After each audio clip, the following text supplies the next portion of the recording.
우리 자기 자녀들에게 주신 복 중에 하나가 기도라고 하는 것입니다.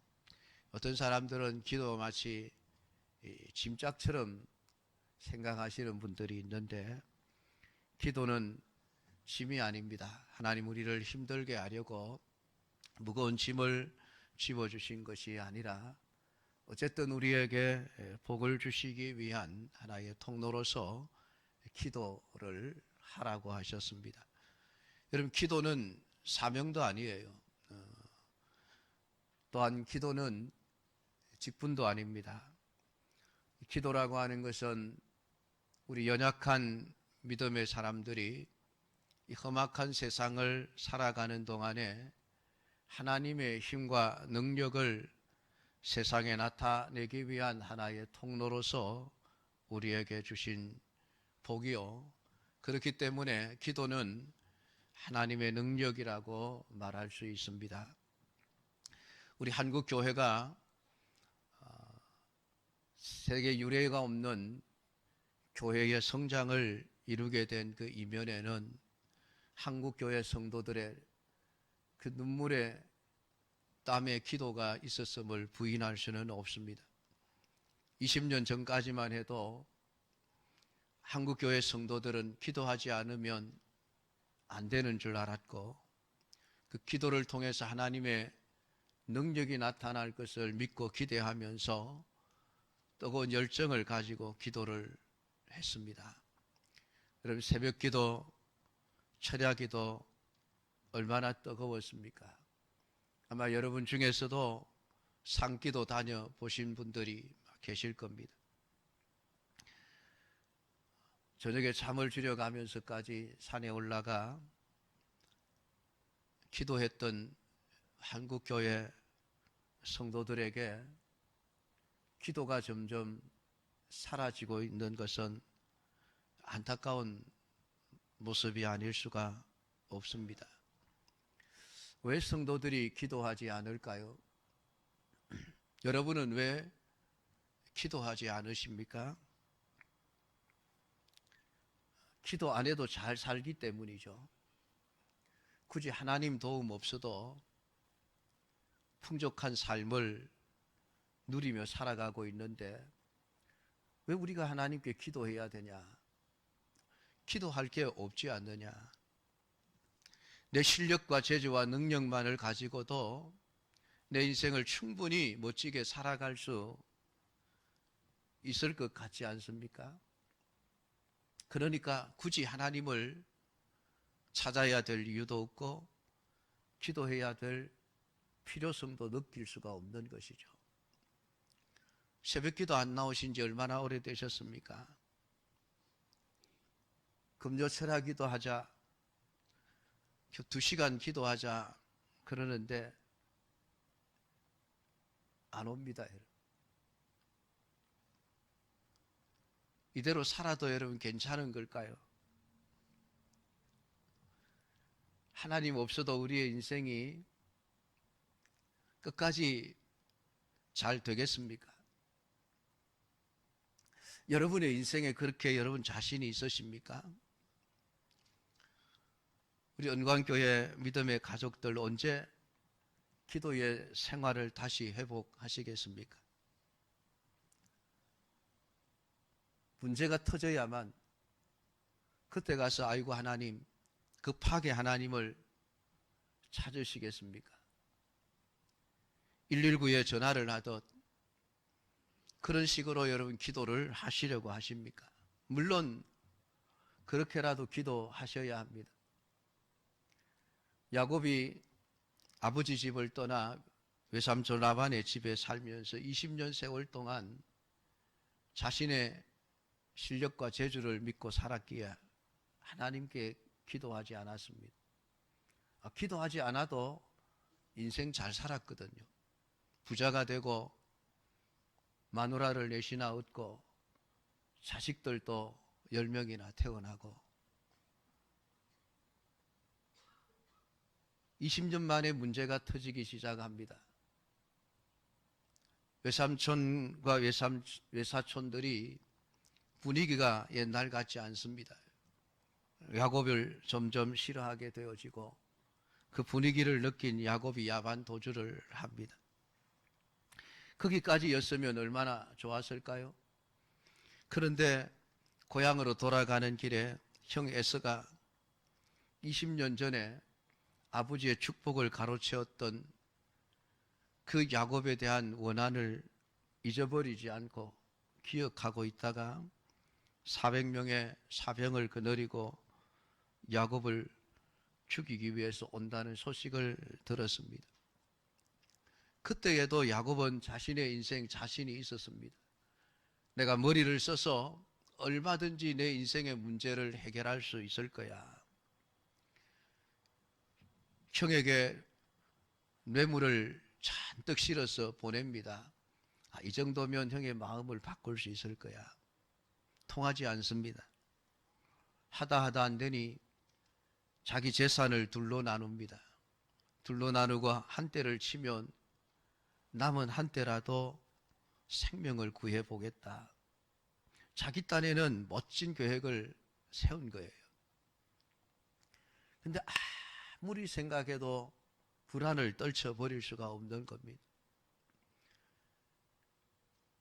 자기의 머리가 한계에 도달했다는 것을 깨닫고 난 야곱 비로소 야복강가에서 하나님 앞에 엎드려 기도하기 시작합니다.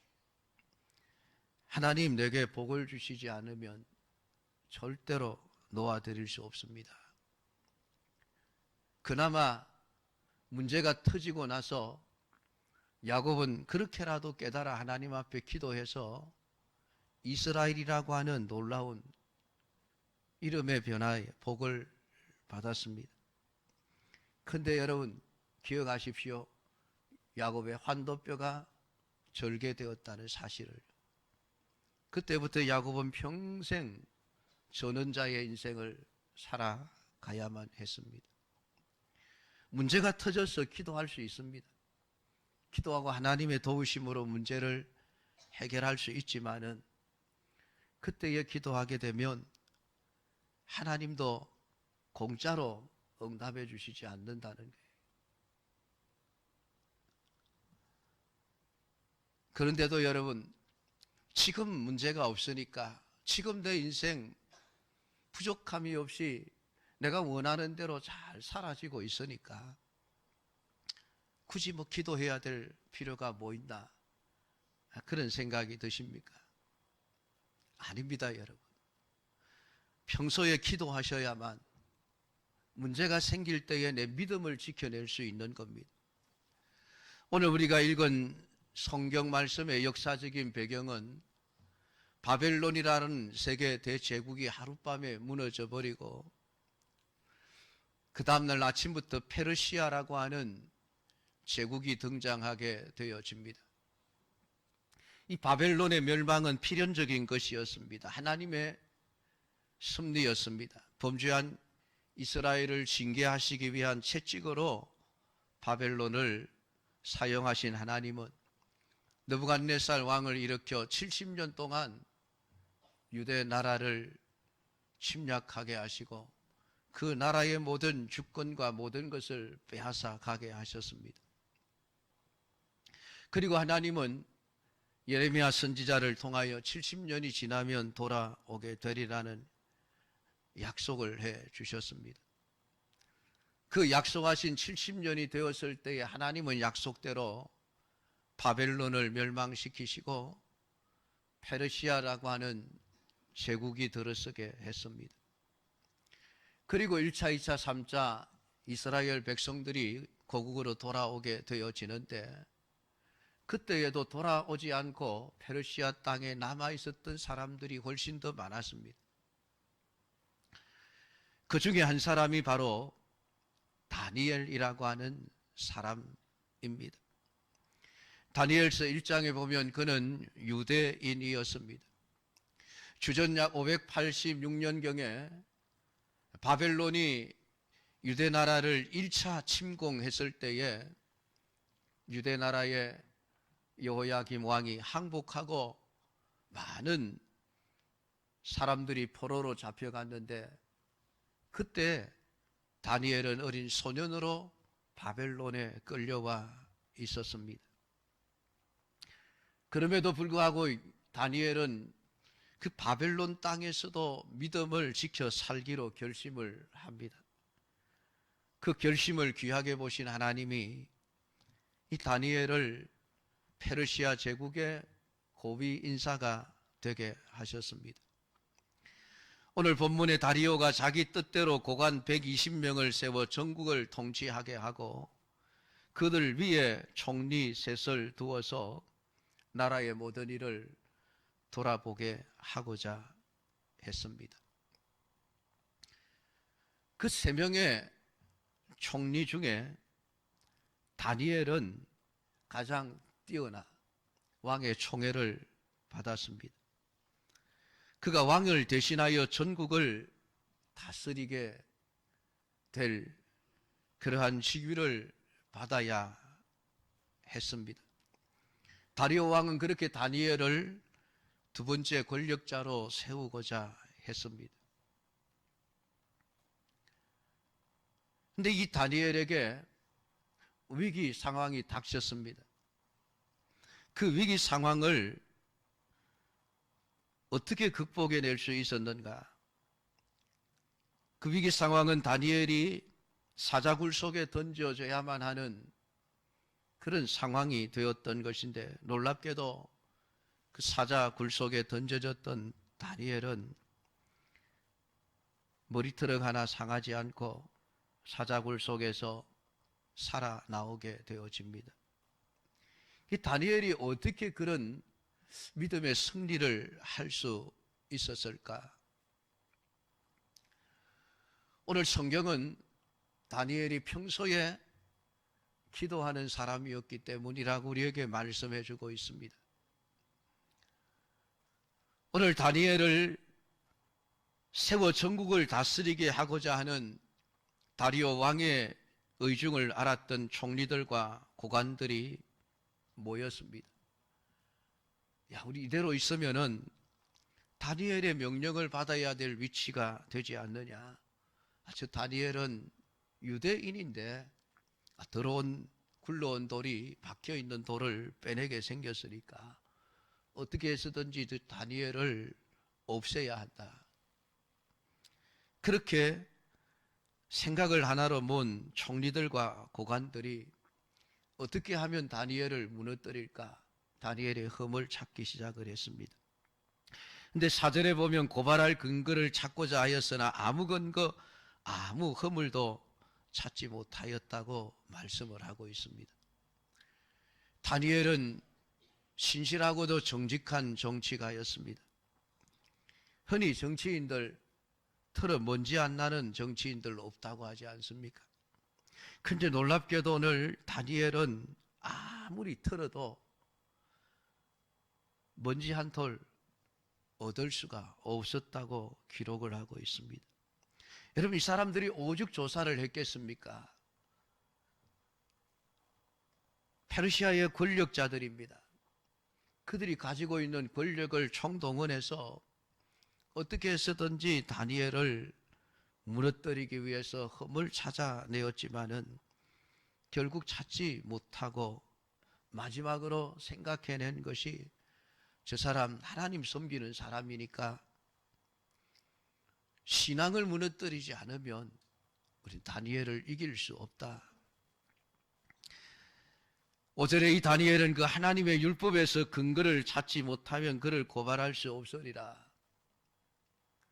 다니엘의 약점을 찾아낸 것입니다. 그것은 그의 신앙이었습니다. 그 신앙이 바벨론의 신앙과 달랐다는 것이죠. 바벨론의 신앙과 같은 신앙이었다고 한다면 흠이 될 수가 없었을 것입니다.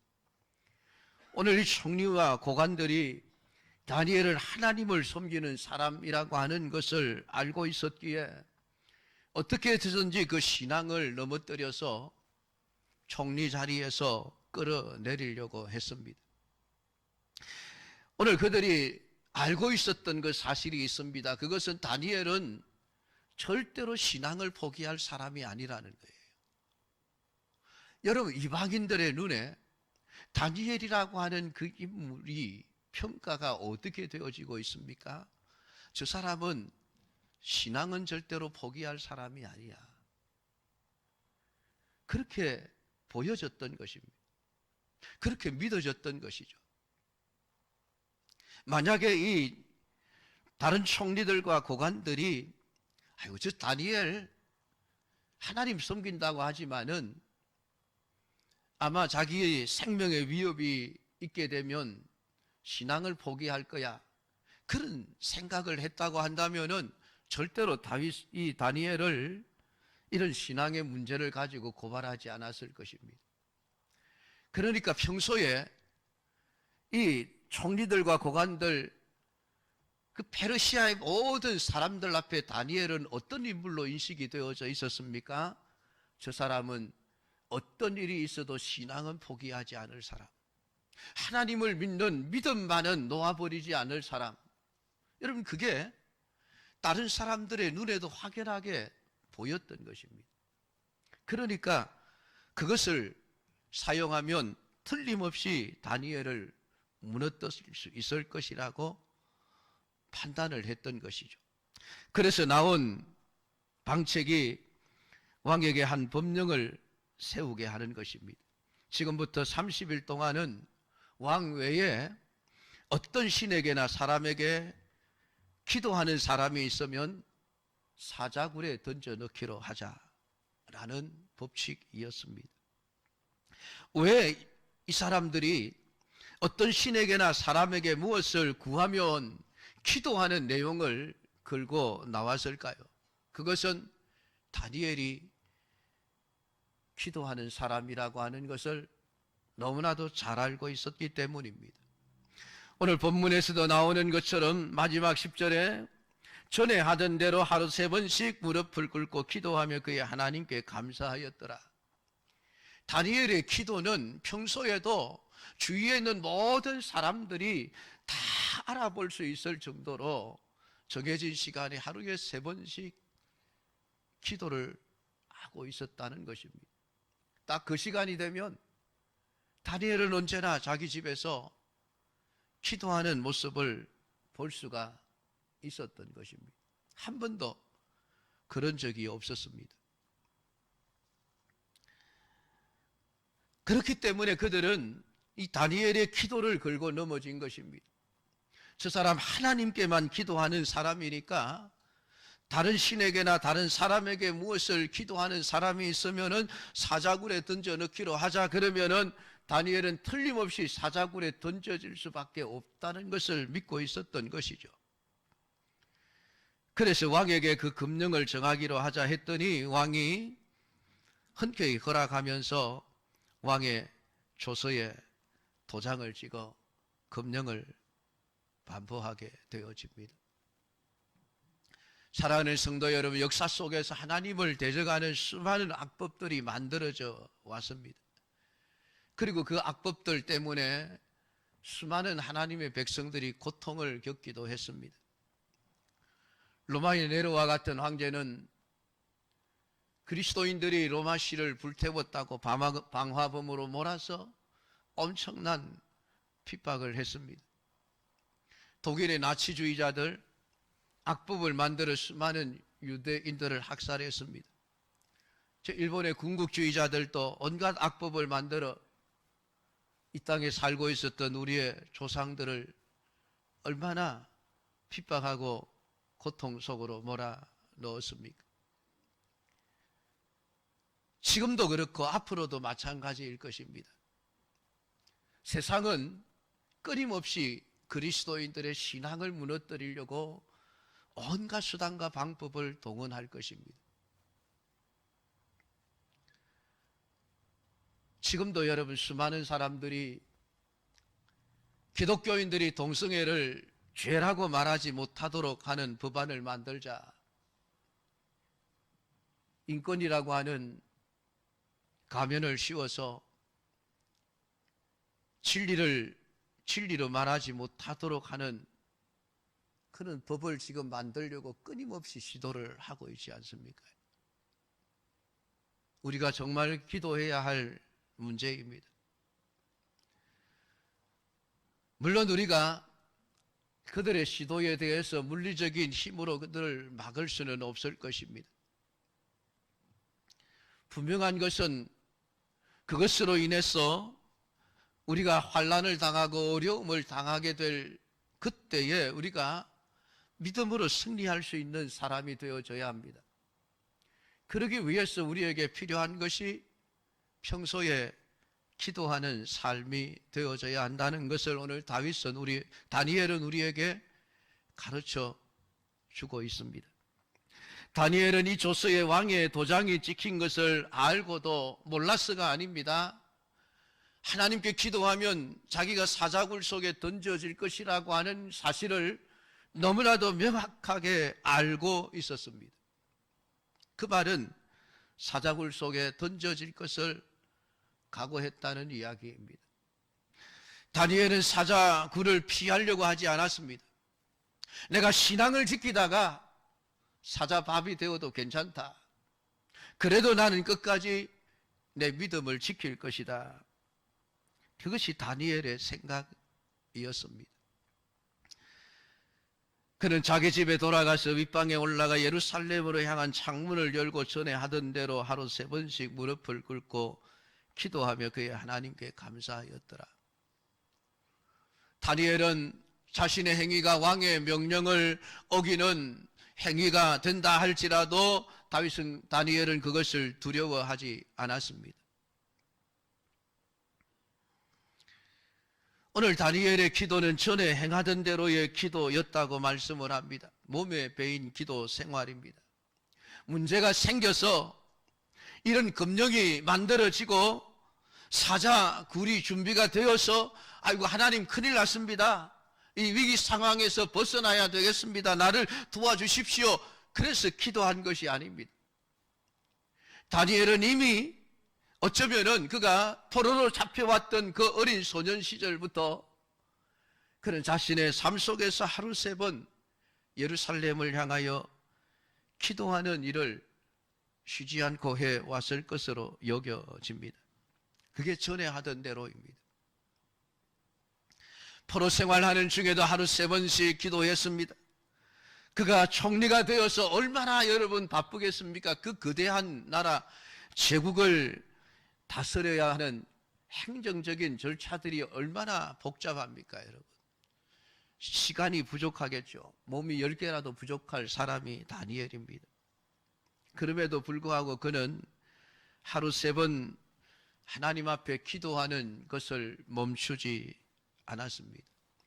물론 다니엘이 하루에 3번씩 기도할 때에 얼마나 오래 기도를 했느냐, 그것은 알 수가 없습니다. 성경은 거기에 관심을 갖지 않습니다. 다니엘이 한 번 기도하는데 1시간 기도했는지 10시간 기도했는지 하나님은 그런 데 관심이 있는 게 아니에요.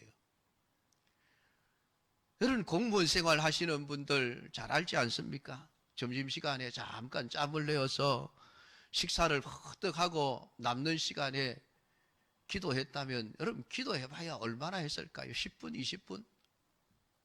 그게 전부가 아니겠습니까? 중요한 것은 얼마나 오래 기도했느냐가 아닙니다. 내가 얼마만큼 하나님 앞에 꾸준하게 평소에 기도했느냐. 오늘 다니엘에게 있어서 믿음의 내공은 그냥 하루아침에 생겨난 것이 아닙니다. 사자굴을 두려워하지 않을 수 있는 믿음이 어느 날 아침에 갑자기 아이고 하나님 도와주십시오 해서 생겨난 것이 아니라는 것입니다. 평소에 전에 하던 대로 하루 3번씩 무릎을 꿇고 기도했더니 그게 다니엘의 믿음이 된 것입니다. 사자굴을 두려워하지 않을 수 있는 믿음이 된 것이에요. 사자굴을 이겨낼 수 있는 믿음이 된 것입니다. 오늘 다니엘은 문제 앞에서 기도를 가지고 하나님 환경을 바꾸어 보려고 하지 않았습니다. 하나님 큰일 났습니다. 지금부터 하나님께 기도하면 내가 사자굴 속에 던져졌는데 이 상황을 바꾸어 주십시오. 왕의 마음을 돌려주십시오. 즉 고관들의 마음을 돌려주십시오. 그런 기도를 다니엘은 하지를 않았습니다. 문제 앞에서 문제를 두고 기도한 것이 아니었다는 이야기입니다. 그것이 전에 하던 대로였습니다. 물론 기도의 내용이 무엇인지 우리는 정확하게 알 수 없습니다. 성경이 말하지 않았기 때문입니다. 그러나 하루 3번씩 전에 하던 대로 기도했던 그 다니엘의 기도의 내용이 무엇이었을까? 내가 비록 이 페르시아라고 하는 제국 땅에 들어와 바벨론에서 끌려와 지금 나이가 얼마나 많은지도 지금 모릅니다. 70년 세월이 지났으니까 적어도 8, 90세는 되었을 것이라고 여겨집니다. 그렇게 평생 기도해왔던 기도의 내용이 무엇이었을까요? 나라의 회복이었을까요? 어쩌면 다니엘은 내가 이방 땅에 살지만은 믿음을 놓아버리지 않게 하옵소서, 그렇게 기도했지 않겠습니까? 이 1장에서 보여지는 다니엘의 생각이죠. 왕의 진미로 나를 더럽히지 않겠다, 신앙의 순결함을 지키고자 했던 다니엘의 마음을 보면 아마 이 평생 다니엘은 하루 3번씩 무릎을 꿇고 기도하면서 하나님, 어떤 상황에서도 내가 믿음을 놓아버리지 않게 해주십시오, 그렇게 기도했으리라고 생각이 되어집니다. 큰 문제가 생겼다고 기도의 내용이 바뀌지 않았습니다. 다니엘은 문제가 생겼다고 특별히 금식 기도를 하지도 않았습니다. 또한 철야 기도를 한 것도 아닙니다. 친구들을 모아놓고 떠들썩하게 합심 기도를 하지도 않았습니다. 그는 전에 하던 대로 그냥 하루 3번씩 기도한 것이에요. 우리는 언제 기도합니까? 평소에는 기도하지 않다가 꼭 문제가 생기면은 그때 가서야 문제 들고 하나님 찾아갑니다. 하나님, 아파요, 힘들어요, 고통스러워요, 제발 좀 구해 주십시오. 물론 그래도 하나님이 긍휼이 많으신 분이기 때문에 우리의 아픔을 해결해 주실 것입니다. 그런데 그것보다 더 원하는 것은 평소에 하나님을 의지하는 기도의 삶을 살아가는 것. 하나님이 원하시는 것은 그것입니다. 사랑하는 성도 여러분, 이것이 참된 기도의 모습이 아닐까요? 평소에 여러분 기도의 내공이 쌓여져야만 합니다. 그래야 어떤 문제 앞에서도 우리의 신앙이 흔들리지 않을 수 있습니다. 국가대표 스포츠 선수들이 매일 하는 운동이 있습니다. 웨이트 트레이닝입니다. 기초 체력 훈련입니다. 기술을 연마하는 것보다도 더 많은 시간을 기초 체력 훈련을 단련하는 데 시간을 보냅니다. 하루도 빼먹지 않습니다. 왜 그렇습니까? 그게 힘의 바탕이기 때문에 그렇습니다. 그 힘이 제대로 쌓여 있을 때에 거기서 속도가 나오고 기술이 나오는 거예요. 웨이트 트레이닝을 무시하고 기술만 연마한다? 오래 가지 못합니다. 그만큼 중요하다는 얘기죠. 여러분, 기도의 생활도 마찬가지입니다. 어느 날 갑자기 문제가 생겨서 하나님 앞에 기도한다고 야단 법석을 떨기 전에 평소에 여러분 짧은 시간이지만은 하나님 앞에 기도의 삶을 사십시오. 그게 옳습니다. 한국 교회의 내용은 새벽 기도에서 나온다고 하지 않습니까? 한국 교회의 힘은 새벽 기도에 있습니다. 근데 그게 자꾸 약해지니까 교회가 지금 힘을 잃어가지 않습니까? 언제 기도하시렵니까? 야곱처럼 감당할 수 없는 문제가 닥쳐야만 그때 가서야 하나님 살려주십시오 기도하시려고 하십니까? 아닙니다, 여러분. 오늘 다니엘이 우리에게 보여주었던 것처럼 전에 하던 대로 하루 3번씩 무릎을 꿇고 기도하며 하루에 조금씩이라도 여러분 기도하십시오. 그것이 사자굴을 이길 수 있는 능력이 되어지는 것입니다. 오늘 이 말씀을 여러분들이 깊이 묵상하면서 다시 한번 내가 기도하지 않으면 안 되겠구나. 내가 기도해야 되겠구나. 기도의 필요성을 느끼고 여러분이 어쨌든 시간을 내어서라도 내가 조금씩이라도 매일 기도하는 사람이 되어야 되겠구나. 여러분 그것을 깨닫게 되어지고 우리 모두가 다 기도의 사람으로 세워져 가는 우리 믿음의 사람들이 다 될 수 있기를 주님의 이름으로 축복합니다. 기도하십시다.